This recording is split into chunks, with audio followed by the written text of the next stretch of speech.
Bonjour à tous, ici Justin Larochelle d'ImoFacile.ca. Ça me fait plaisir ce matin de répondre à vos questions. On a eu plusieurs questions cette semaine. Entre autres, la première question, Jean-Samuel qui demande « Petite question plus technique. Lors du calcul de rentabilité sur un immeuble à revenu, accordez-vous un facteur de liquidité de l'actif? Par exemple, des immeubles en région semblent dégager une meilleure rentabilité que ceux sur l'île de Montréal. » Oui, je suis d'accord avec toi, Jean-Samuel. Mais les délais de vente sont probablement plus longs, ce qui, selon moi, limite la possibilité de réaliser le rendement calculé.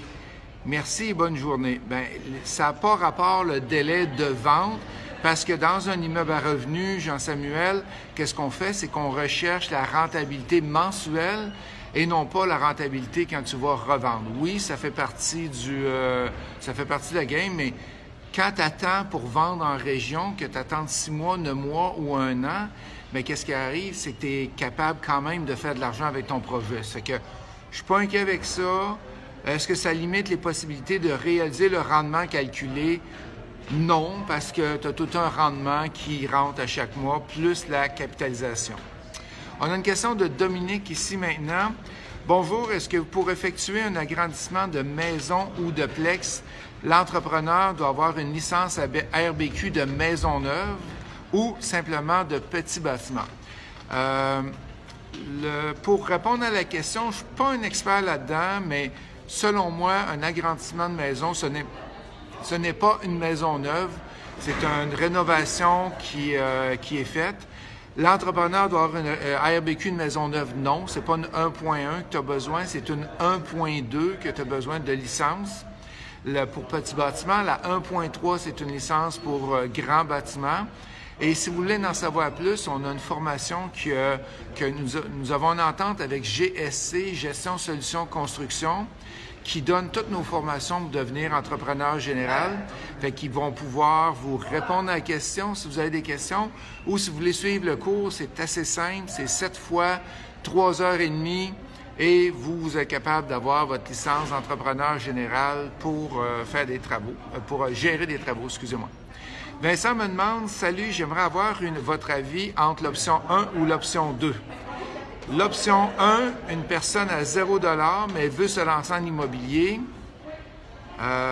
Est-ce qu'il devrait attendre d'avoir au moins 5 000 dans ses poches pour démontrer son sérieux à ses parents ou connaissances qui veulent investir avec lui? L'option 2, il devrait plutôt ne pas attendre et sauter sur le deal advenant qu'il en trouve un et que par la suite, il s'arrange pour le financement avec son coussin de sécurité, avec un vendeur motivé, un associé ou un parent, autrement dit, comment montrer son sérieux, même si à 0 $. L'option 1, l'option 2, l'option 1, je ne te le conseille pas d'attendre parce qu'à chaque fois que tu attends, qu'est-ce que ça fait? C'est que ça retarde tes investissements et tu n'as pas un immeuble qui va être rentable assez rapidement, qui va être rentabilisé, je veux dire, rapidement.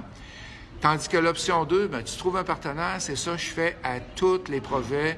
Je cherche un partenaire, je me trouve un vendeur motivé, un associé, et j'investis 0 $ dans mes projets où j'ai des gens avec des gens qui vont mettre l'argent dedans. C'est que option 2, Vincent, est la meilleure option. Passez tout de suite à l'action et ne pas attendre d'avoir tout. Kevin me demande quelle est la meilleure option, la meilleure façon de rencontrer des partenaires financiers quand nous n'avons pas d'amis de famille. Attends un petit peu.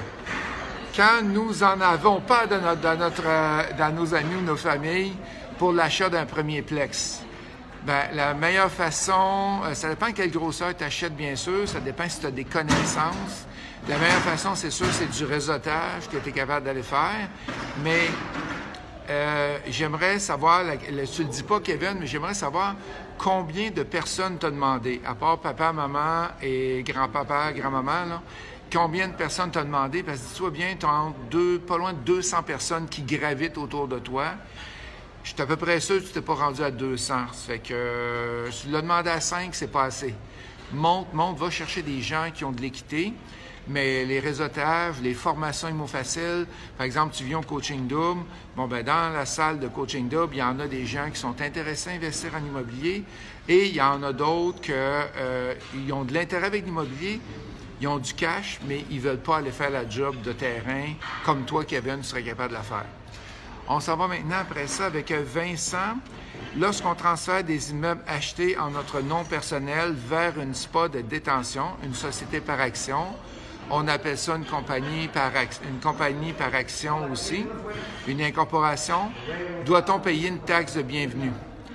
La réponse, pour avoir droit à l'exonération pour la taxe de mutation, le détenteur de l'immeuble doit détenir plus de 90 % des actions de type A, donc avec droit de vote de la SPA. Fait que ça, c'est la réponse officielle qui devrait être donnée. Mais Vincent, je me pose une question. Pourquoi tu veux transférer un immeuble personnel dans un immeuble avec une incorporation? On dit complètement l'inverse dans les cours de coaching. Je ne comprends pas pourquoi tu veux faire ça. Fait que si tu es capable de répondre en dessous du post que je fais aujourd'hui, ça serait très apprécié. Je vois pas l'avantage, une fois que tu l'as détenu personnel, d'aller le transférer vers une incorporation dessus. Fait que si vous aimez mes vidéos, s'il vous plaît, cliquez j'aime, partagez mes vidéos. Toutes les semaines, je réponds à vos questions. Ça me fait toujours plaisir de le faire. Fait que Justin Larochelle, imofacile.ca. On se voit la semaine prochaine. Posez-moi vos questions lundi.